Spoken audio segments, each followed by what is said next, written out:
Madam Chairperson, as I rise to speak in support of the budget, I seek your indulgence. From the turn of the century, for almost 2 decades, I had the opportunity and I was privileged to speak many times on the budget in both the August houses. But I have been away for a while, for about 5.5 years, and now back as a member of this House. It is my great privilege to speak on this most important budget, but it is almost akin to a maiden speech. Madam, I compliment Honorable Finance Minister Nirmala Sitharaman ji on this historic budget. Historic because not only is it her 6th successive budget, I stand corrected, 7th successive budget, but the first one in the historic 3rd consecutive term headed by Prime Minister Narendra Modi. Madam, I wish to put this budget in the context of what has happened in the last 10 years. I will speak on the budget, but this context is important, Madam, because we have just a few minutes ago heard a pining for the colonial era. We have heard a little bit before that weird allegations that this government is like the British Raj, which has just been contradicted by my previous speaker, who was pining for the colonial era of the 1920s. Madam, there are terms to describe this kind of an attitude, but I will remain parliamentary. And so the parliamentary term for it in social sciences is referred to as a westernized oriental gentleman, a wog. And that's because while you pine for the former masters and the degrees that they give from their countries and denigrate ours, those former masters don't respect you. Those former masters don't respect you. They refer to you, when they are charitable, as wogs. Madam, the context of the last 10 years is as follows. When Prime Minister Modi formed his first government 10 years ago, he inherited from the previous government a huge backlog of undone reforms. In fact, in the words of my friend, the honorable member from Thiruvananthapuram, you might call it a long laundry list of unattempted reforms. Starting with GST, going on with the bankruptcy code, and we could keep going on and on. Madam, this budget is both very wide in its scope, but also very deep in addressing the reforms that are necessary to take Bharat forward. Madam, for the last 5 years from outside this House, I have admired Nirmala Sitharaman ji's previous budgets when, during the second Modi government, she consolidated on the deep fiscal reforms that were initiated in the first Modi government by my friend, the late Arun Jaitley. In the second term, during Nirmala ji's budgets being presented, India consistently remained the fastest growing large economy in the world.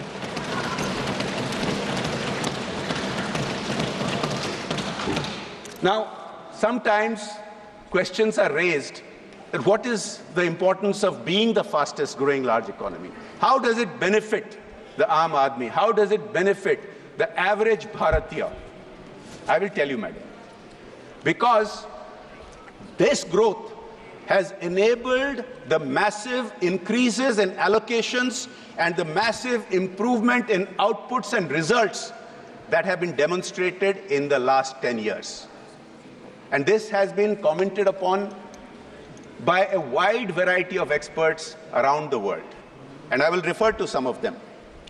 Now, if you look at just a few weeks ago, looking at the data coming out for the financial year that we just completed and entered this financial year, these are the words of some of the pink papers in both India and abroad. I quote one, but this has been repeated many different times. Quote, in 2024, India has experienced significant economic growth, with exports reaching a record high of $776 billion at an 11.8% increase. The unemployment rate has dropped to a record low of 3.1%, and business activity and job creation are at an 18-year high, reflecting a robust economy. Now, Madam, some of my friends in the opposition branches get a little triggered when we cite some of these statistics. So I'll have to issue a trigger warning. But the data indicates, if you look at the job creation data, for example, look, I'll tell you where it is manipulated. The manipulated data comes from certain organizations where the head of the organization is the head of your manifesto drafting committee.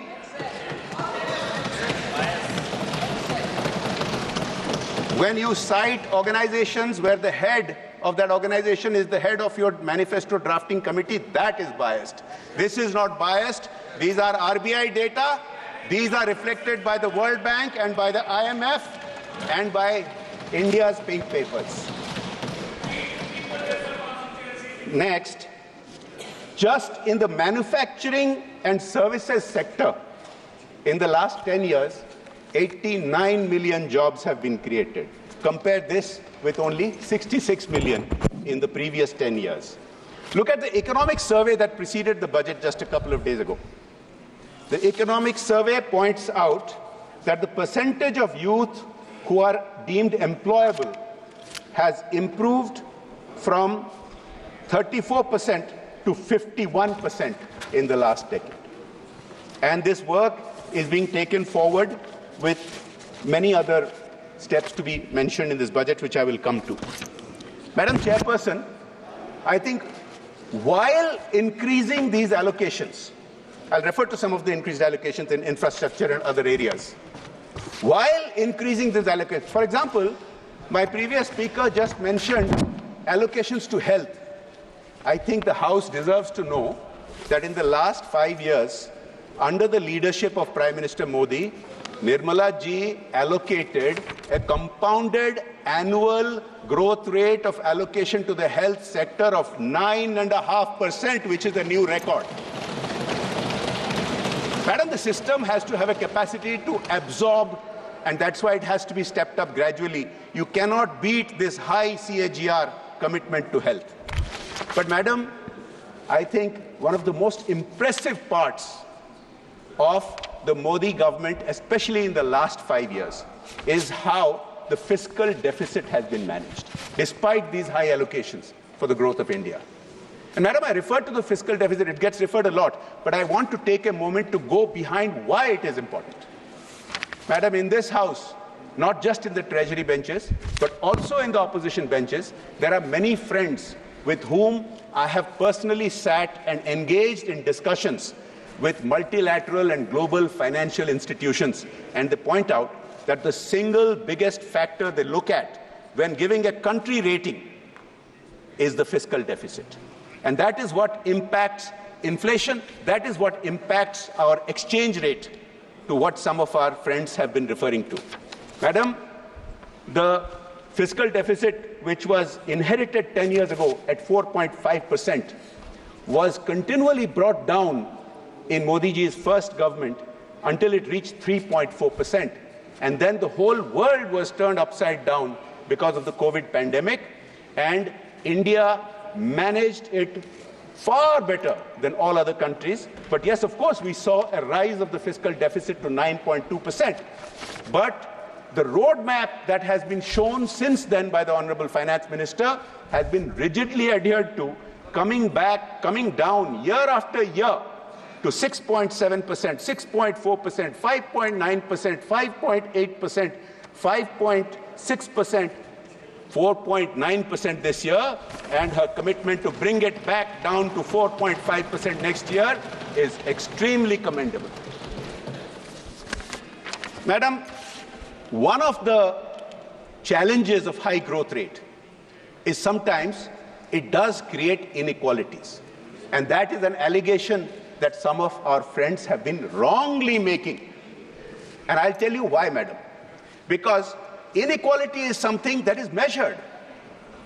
There is something called the Gini index, which measures inequality in a society across all countries.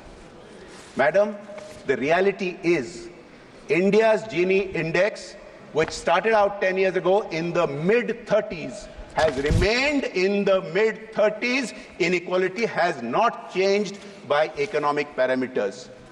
And, madam, why this is particularly impressive? Gini index, why? Just look it up. It's very simple. You can Google it. Now,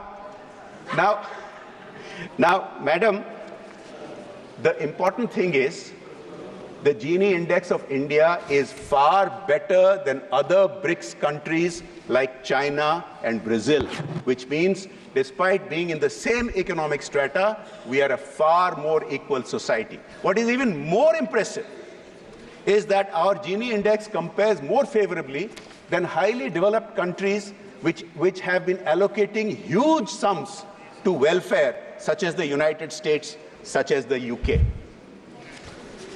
Madam, the reason that our Gini index has been so impressive is because of the allocations and the outputs and the results of many of the aspects of the last 10 budgets, and particularly this historic budget.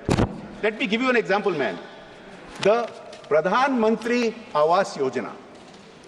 Because to maintain equality in a society, if you provide roti, kapda and makan, that is what helps maintain equality. Pradhan Mantri Awas Yojana, madam, just a comparison. In the years before the last 10 years, there were schemes like the JNNURM and the Rajiv Awas Yojana, which sanctioned a total of less than 13.5 lakh houses. By comparison, since 2015, the Pradhan Mantri Awas Yojana has sanctioned 42 million houses, and this year 30 million more houses are going to get built. Take, for example, ma'am, the Jal Jeevan Mission, another very key aspect of the various budgets of the Modi governments 1, 2 and 3, especially in the last few years. Ma'am, take a look at this. I'll give you the statistics.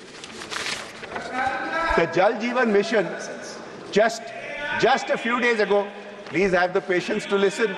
Please have the patience to listen. The Jal Jeevan Mission.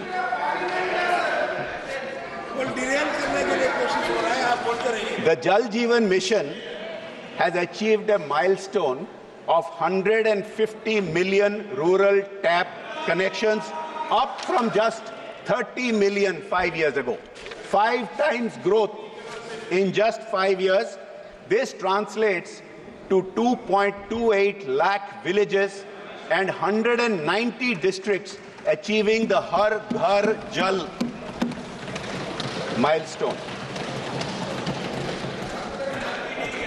Similarly, Ayushman Bharat, which provides health coverage to hundreds of millions of Indians, the world's largest such program, again this year has got 7,300 crores allocation to take it forward. Madam, there have been some comments on this historic budget's focus on Purvodaya. I think it is important to discuss this.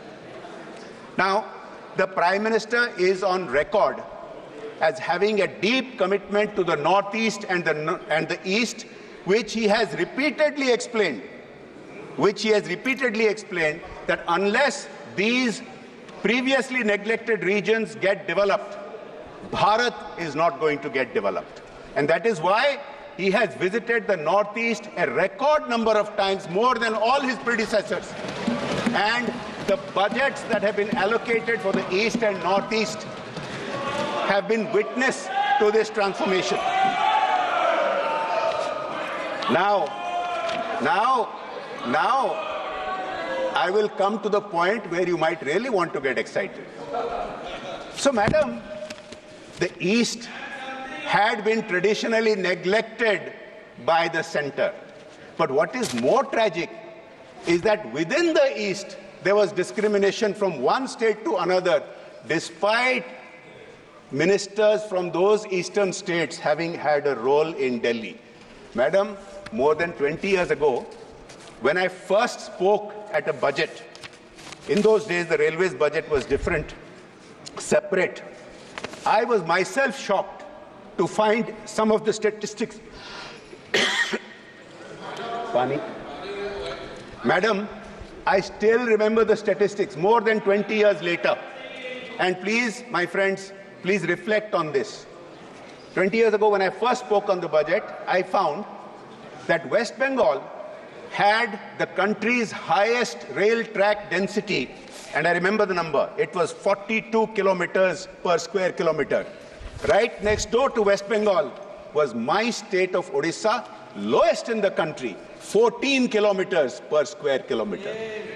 Every year, we used to appeal to the center to increase our allocation. We used to keep getting a few piddly 100 crores, and our appeal was, at least please give us 1,000 crores. In the first Modi budget 10 years ago, we were gobsmacked when the allocation straight away went 5 times to 5,000 crores.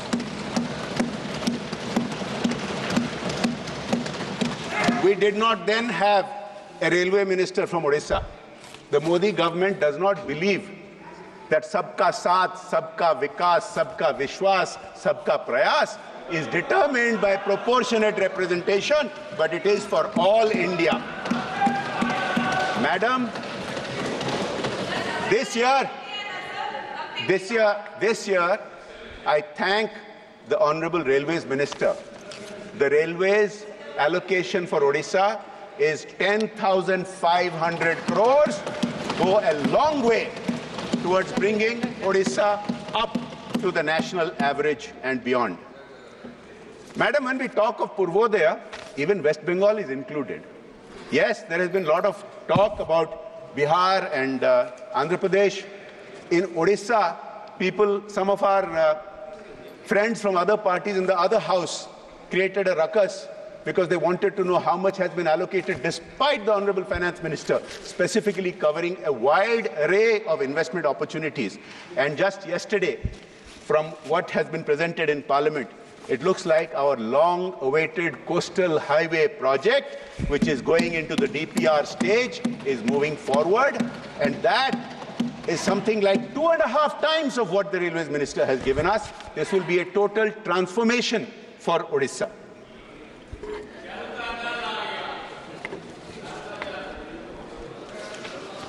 Madam, I want to refer to a couple of important voices that have been celebrating India's success. These are global voices, madam. Madam, the World Bank, I'll come to another one first.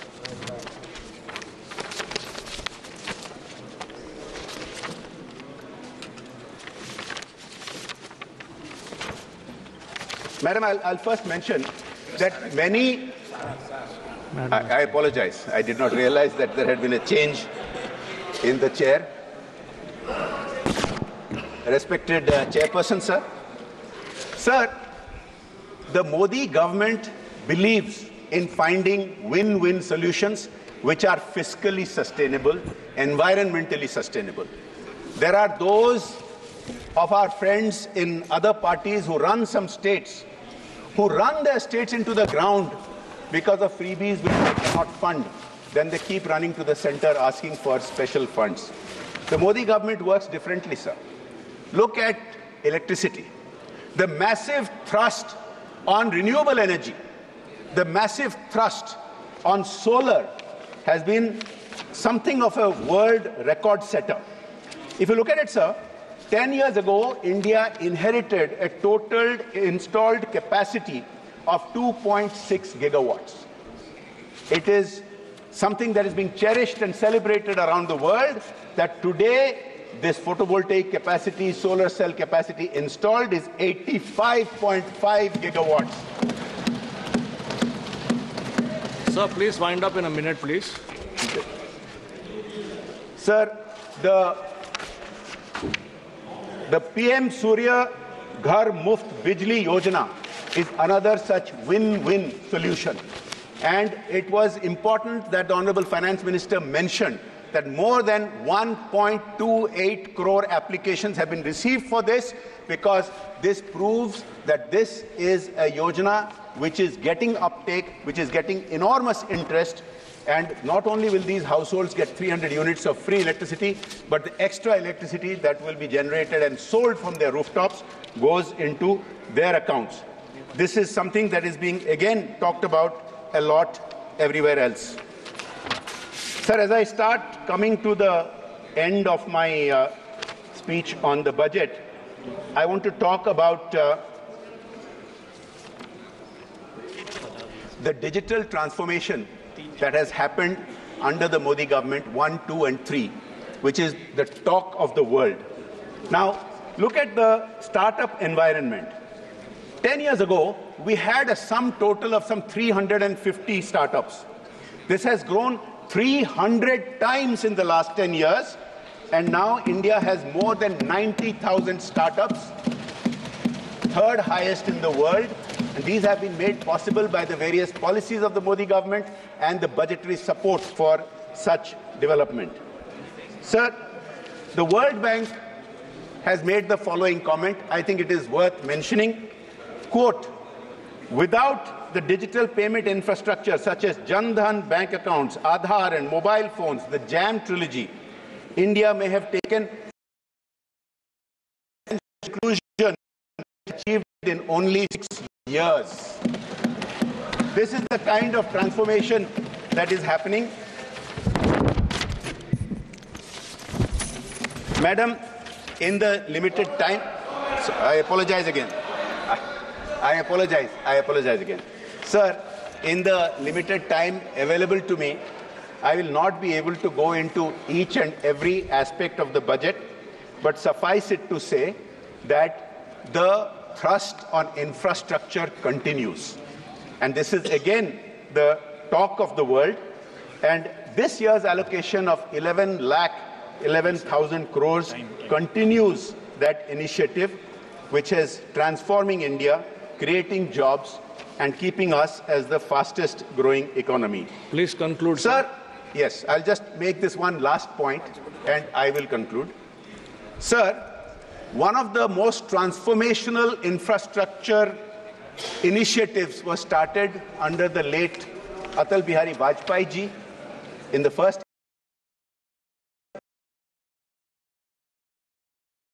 Sir, I represent coastal district of Odisha, Kendrapada, where many areas used to get completely cut off during the monsoon, and children could not go to school and citizens could not go to hospitals. But the PMJSY roads, concrete roads, made it possible that even something which may be 15 kilometers away becomes easily accessible on a bicycle. It has transformed life. But there are still areas that are left behind. And I compliment the Honorable Finance Minister that in this historic third Modi government, she has proposed the fourth phase of PMJSY, which is going to create connectivity to another 25,000 habitations. And it transforms places like Kendrapada, places around the country, especially in the northeast and previously neglected areas where many habitations, many villages used to be deprived of the basics of life, which are now being made available to them. Sir, I could go on and on. I will just conclude by saying that sometimes our friends in the opposition try to blame us for their own faults, whether infrastructure which is facing problems which was built during their time, or whether the banking situation. Sir, the transformation in the NPA's banking situation is noteworthy. I will conclude with that. Some 64,000 crores worth of assets have been seized, which was not happening, and it may be paining some of our friends because parties of nepotism, parties of corruption, obviously had a stake in all those defaults. Now, some 15,000 crores have been returned to banks, and in this budget, the Honorable Finance Minister pointed out that 3,30,000 crores has been returned to creditors because of the receipts of the Modi government so far. With that, I conclude my speech in favor of the budget. Thank you. Dr. T. Sumati.